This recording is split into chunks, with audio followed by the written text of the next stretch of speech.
Good morning, America, the world, wherever you at. This morning we're gonna cook a little bit on this Spence versus Danny Garcia. This is my first fight week, and I want to every fight week, important fight week. I want to cook a little bit on the upcoming event. This week we got Errol Spence Jr. versus Danny Swift Garcia. This is a top tier match that everybody is talking about this week, and I love it. This is Errol Spence's first fight coming off of the tragic accident that happened. It wasn't really tragic. It was devastating. He got knocked out. He lost a couple teeth. Allegedly got knocked out. He ain't never really say what happened, but he did say he didn't remember stuff. So I'm assuming he got knocked out. His car was totaled. It was kind of crazy. Everybody thought he was going. Some people even thought he was gonna not box no more. You know what I mean? But Errol Spence is built like that. He a full-blooded goon. He tucked and rolled, so it saved his life. You know what I mean? I'm just playing. I'm just making that up. But in the end, the God was with him. You know what I mean? The Lord was with him. Whoever you believe in, whoever Errol Spence believe in, called him out that grave, and now he's literally fighting his first fight back. No get back years. Shout outs to Keith Thurman. No tune up. Shout out to Tyson Fury. You know what I mean? Got to have all these other fights, fighting these other guys in between the matches. Only real true warrior, true warrior Errol Spence. And then you got Danny Swift Garcia. This is his last chance. In my opinion, he's going to be, if he loses this fight, he's going to be a legendary gatekeeper, and that's my greatest opinion. Pardon the light, it's in the morning. I'm going to get this kind of light in the morning, glazing over my face, but it is what it is, And in my opinion, I think that Errol Spence is really going to win this fight. And a lot of people is tiptoeing around the results, he can't knock Danny out. Danny ain't never been knocked out and stuff like that. And I truly believe that Spence is gonna finish Danny Garcia. I think he's gonna finish Danny Garcia probably in the 7th or 8th round to a body shot. It's going to be accumulation of body shots. Let me just get it together as far as why I feel like that. You know what I mean? First of all, Danny is a magnet for right hands, straight right hands. You know what I mean? That ain't Errol Spence's punch, but Errol Spence throw all his punches straight. And when I was studying his match with Keith Thurman, it's like Keith Thurman couldn't miss. Danny, it's like he don't even have, in the beginning of the fight, he doesn't have defense. He doesn't even attempt to block punches at certain times. His defense gets lazy. He's flat-footed. It's like he don't make adjustments. You know what I mean? And I like Danny Garcia. Danny Garcia does what he does really, really, really well. He's a sharp counterpuncher. His punches are in close combat. His punches are super sharp. They're short. You know what I mean?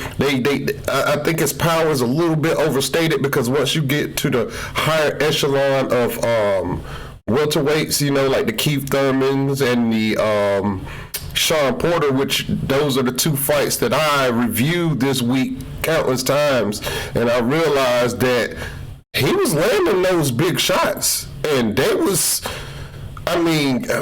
Sean Porter tanked Keith Thurman. Keith Thurman tanked some of them.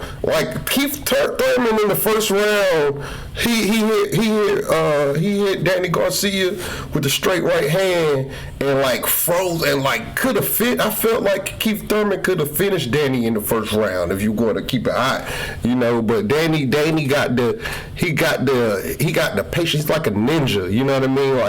He'll let you get off though. That's his downfall. He'll let you get off. And he punched second. He's a second puncher, but he's a good second puncher. He let that thing when he swing, when he throw him with heat. He don't he don't play around with them. He don't play around with his power, But I think sometimes he leans too much on that power. That power is like he almost allow himself to get behind, and he know that he can hurt somebody to get him back into the fight, which I think that's a fault for him.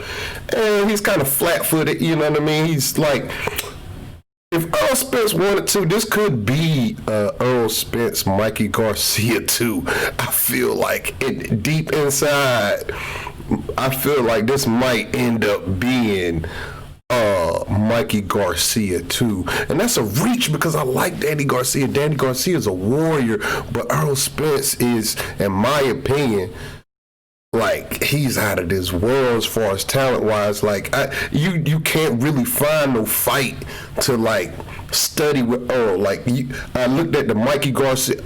That's what I did. I looked at Earl's biggest fights, his biggest 3 fights where he fought champion-level competition. All right, the first fight I looked at was his Mikey Garcia fight. And the Mikey Garcia fight, if you're planning for a strategy against Errol Spence, that's not a good fight to look at because Mikey Garcia didn't oppose no kind of threat.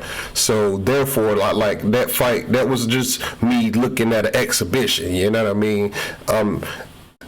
Errol Spence had everything, jab, he was hitting him with the body and all that. But the thing about Errol Spence is sometimes when the pressure is applied, he get in that defensive shell, and like instead of like looping from left to right, you know what I mean, rotating, he stands straight up and he walks straight back on defense, you know what I mean, and he a little slow as far as like I want to see Errol Spence catch and shoot. If Errol Spence step his catch and shoot game up where he punching with Danny Garcia, because you already know with the Sean Porter fight, you already know he got the work ethic. He could stand in the pocket and he out in fight a champion level infighter. Dang on, Sean Porter is a dang on 2-time WBC champion infighter. And then not to mention, even though Sean Porter fights on the inside, Sean Porter also, his footwork on the inside is pretty outrageous. Like, he was turning Errol Spence and all that, but Errol Spence started making them adjustments. That shows he has a higher ring IQ. You know what I mean? His top tier ring IQ had him making adjustments like tucking them punches in, timing them punches on the inside that got him the knockdown against Sean Porter, which in my opinion, the 11th and 12th round was the fight. Like had he split, had he not, it could have been a draw, but that was fight of the year. I don't think we're gonna see the sequel, but man, shout outs to Porter on that. But as far as like Errol Spence goes, like he has a good jab. The only thing about Errol Spence that I see is Errol Spence is black and white. You know what I mean? Like he is textbook. Like he there has to be a cheat sheet. I don't know. You know what I'm saying? I've never seen nobody beat him. I've never seen him in that much trouble. You know what? Kell Brook was able to move him, and Kell Brook was able to beat him with the jab. You know what I'm saying? Well, not beat him with the jab, but be able to control the ring with the jab a little bit with Errol Spence. But Errol Spence made the proper adjustments and was able to line Kell Brook up, and he hurt his eye. You know what I mean? But Danny Garcia is not a jabber. Like he's a pure flat-footed counterpuncher, and in my opinion, that this is why he took this as a tune-up. People was like, why he take this as a tune-up? This is why he's perfect. He is perfect for Errol Spence Jr. That's what people don't realize. He's so perfect. Like, this could be Mikey Garcia all over again. I want to see what Errol Spence decides to do with Danny Garcia, because he is dangerous, though. You know what I mean? He a flat-footed second counterpuncher. Like, he fights second. I don't like that about Danny Garcia, but they did say that they was gonna change the game plan up, and they did say that they was gonna come at Errol Spence. I want to see that. I can't wait. I can't wait to see how they change the game plan up on Earl. But Earl has a plan B. We've seen him display the fight between Van Herden. The Errol Spence that Van Herden fought was not the Errol Spence that Mikey Garcia fought, and it was not the Errol Spence that Sean Porter fought. Like, those are three totally different freaking fighters, and that is crazy to me. But on the other hand, Danny Garcia is the same fighter 365 days a year. So it's kind of intriguing to. If you think about that fight is kind of intriguing. But it might be a wash, though. We run the risk of it being a wash, you know. And Danny Garcia is too, in my opinion. I don't want it to be no wash because I don't want Danny Garcia to disappear. You know what I mean? He will become the gatekeeper of the welterweight division if he loses his fight. Like, he's gonna be boots in and step up fight to a championship. Like, he's gonna be the future welterweight gatekeeper if he loses his fight. Because I feel like Sean Porter going up to 154. You know what I mean? He ain't gonna be there. Earl ain't gonna be there at 154. You know what I mean? I don't think Bud can make 154, but it would not his talent could take him to 154. But I mean, I don't know what Danny Garcia gonna do. He 32 years old. Yeah, he 32 years old. You know, I mean, he ain't old. He just not. If you want to make a tier list, Danny Garcia is. All right, if Errol Spence, Terrence Crawford, this is only welterweight now. If Errol Spence and Terrence Crawford are the S tier welterweights, I'm gonna put Keith Thurman as an S tier welterweight too. If he comes back, because you know he lost to Manny Pacquiao, but I feel like he was starstruck in the beginning of that fight. Had he not been starstruck, had he not been cautious, had they not been looking at film of a young Manny Pacquiao, and he went in there and fought from how he fought from like the 7th round on, had he done that, like he would have beat Manny Pacquiao.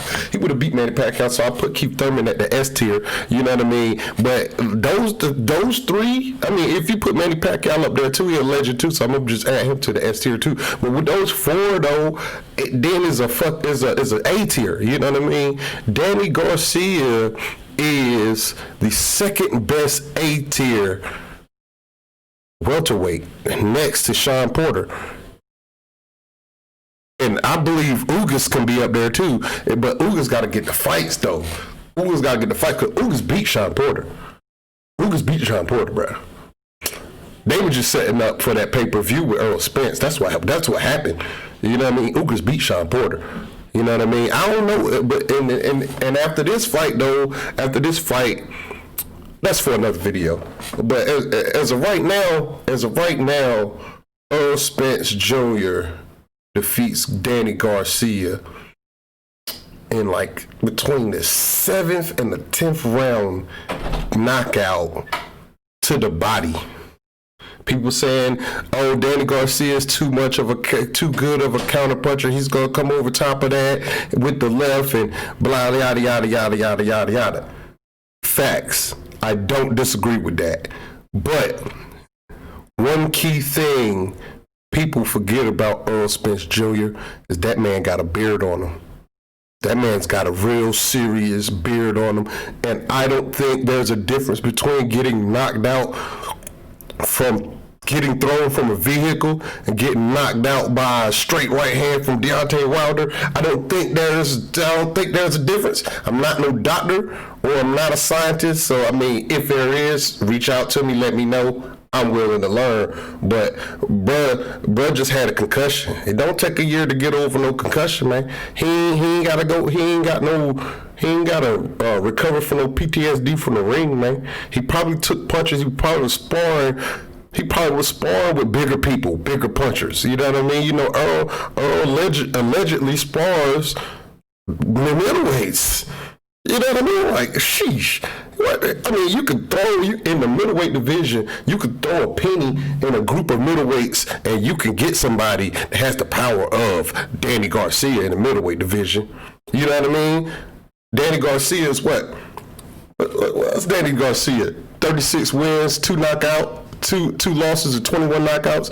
Hell, that's like, you know what I mean? He got a pretty decent knockout percentage, but it ain't like this man is like One Punch Man or something like that. It ain't like he got a Tank Davis knockout percentage. You know what I mean? Yeah, his left is dangerous, but I don't see him knocking out no elite fighters. Like he haven't knocked out no elite fighters. You know what I'm saying?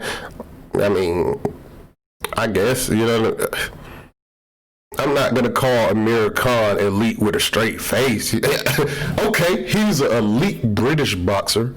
You know what I mean? He's an elite British boxer. I put that down there. You know what I mean? And then he beat, who else he knock out? He ain't knock nobody out. He ain't knock no big dog out in welterweight. You know what I mean? So, I mean, his power is overstated, man, in my opinion. I mean, if he knocks Errol Spence out, do you know what that does to welterweight boxing? If he finishes Errol Spence, even if he beats Errol Spence in a close decision, that makes the welterweight division legendary, bro. Just think about it. Just think about how legendary the welterweight division will be if Danny Garcia pulls this off. It is going to be, I'm 36 years old, and I don't remember a welterweight division this strong. If Danny Garcia wins, I've never seen a welterweight division this strong. You know what I mean? Just, I don't know. I haven't. Because this would be a stupid division. Then you got Jerome Bruce Ennis coming up. Like, he would just be like not even ice. He'd be the cherry on top of the dang milkshake. If he let's say he get about 3 fights back to back and become like the #1 contender or something, some bougie belt, give him a Ryan Garcia belt or something like that. You know what I mean? You know, Ryan Garcia just got some weird like super WBA super title. Get Boots in something like that. You know what? He ain't got the complexion for the protection, but that's for another video. You know what? If you like my video, hit the likes, subscribe, you know, comment. I like them comments. I like to read the comments. Holla at your boy. I'm out here. Peace.